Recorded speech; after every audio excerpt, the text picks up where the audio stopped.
পারতেছি না, বিশ্বাস করেন আপু। আমি এটার এই যে ছবিগুলা বা নিউজটা আমার আমার মানে গা শিরশির করতেছে। মানে এত মানে কি বলবো, মানে এত খারাপ লাগতেছে দেখে। মানুষ এত খারাপ হইতে পারে মানুষ। আখি আর মিথিলার মতো কন্টেন্ট ক্রিয়েটাররা সোশ্যাল মিডিয়াকে যেভাবে গার্বেজ বানিয়ে ফেলেছে সেটা দেখে এখন কোনো বড় বড় কন্টেন্ট ক্রিয়েটারই আর চুপ থাকতে পারছে না। তাই তো তাদের এই নোংরামি আর মেনে নিতে না পেরে আর দেখতে না পেরে রুবায়েত ফাতেমা তনিও কিন্তু মুখ খুলো, সেও আর চুপ নেই। সে তো রীতিমতো বলছে তাদের এই নোংরামি দেখে তো তার রীতিমতো হাত পা কাঁপাকাঁপি শুরু হয়েছে।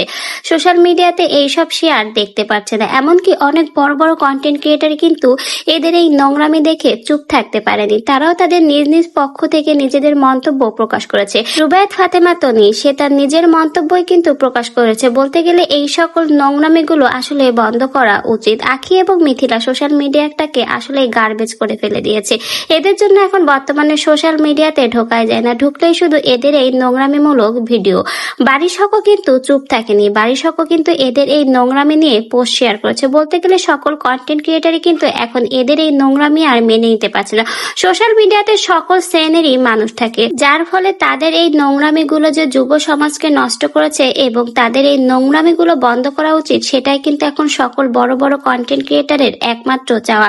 তারাও চাই যেন সোশ্যাল মিডিয়া থেকে এই সকল নোংরা কন্টেন্ট ক্রিয়েটার এবং টিকটকদের বয়কট করা হয়। কারণ তারা যেভাবে সোশ্যাল মিডিয়াটাকে গার্বেজ বানিয়ে তুলেছে সেটা কিন্তু আসলে মেনে নেওয়া যায় না। বারিশকও কিন্তু ঠিক এরকম একটা পোস্ট শেয়ার করেছে। এরপরে কিন্তু রুবায়েত ফাতেমা তনি আপু সেও চুপ নেই, সেও কিন্তু তার দিক থেকে তার মন্তব্য প্রকাশ করেছে। বলতে গেলে প্রত্যেক কন্টেন্ট ক্রিয়েটারই কিন্তু এই সকল ছাত্রীদের এই সকল নোংরামি আর মেনে নিতে পারছে না। একের পর এক যে এরা নোংরামি করছে, যে নোংরামি বাড়িয়ে চলেছে, এটা কিন্তু আসলে কোনো সভ্য সমাজ মেনে নিতে পারে না। এই জন্যই কিন্তু তাদের বিরুদ্ধে সকলেই এখন সোচ্চার হয়ে প্রতিবাদ করছে যেন এদেরকে বয়কট করা হয়। আপনারা কি তাই মনে হয়? আসলেই এরা একটু অতিরিক্ত করে ফেলছে না সোশ্যাল মিডিয়াটাকে? আসলেই কিন্তু এরা গার্বেজ করে তুলেছে। তো ভিউয়ার্স, আপনাদের কি মনে হয় মিথিলা আর আখি মিলে সোশ্যাল মিডিয়াকে যেভাবে নষ্ট করছে, এটা কি আসলেও তারা ঠিক করছে? এবং সানভিজ বাই তনি মানে রুবায়েত ফাতেমা তনি আপু এবং বারিশক যে সকল কথা বললো এদেরকে নিয়ে আপনার কি মন্তব্য? কথাগুলো একদমই ঠিক বলেছে কিনা আপনার মন্তব্য আমাদের কমেন্ট বক্সে জানিয়ে যাবেন।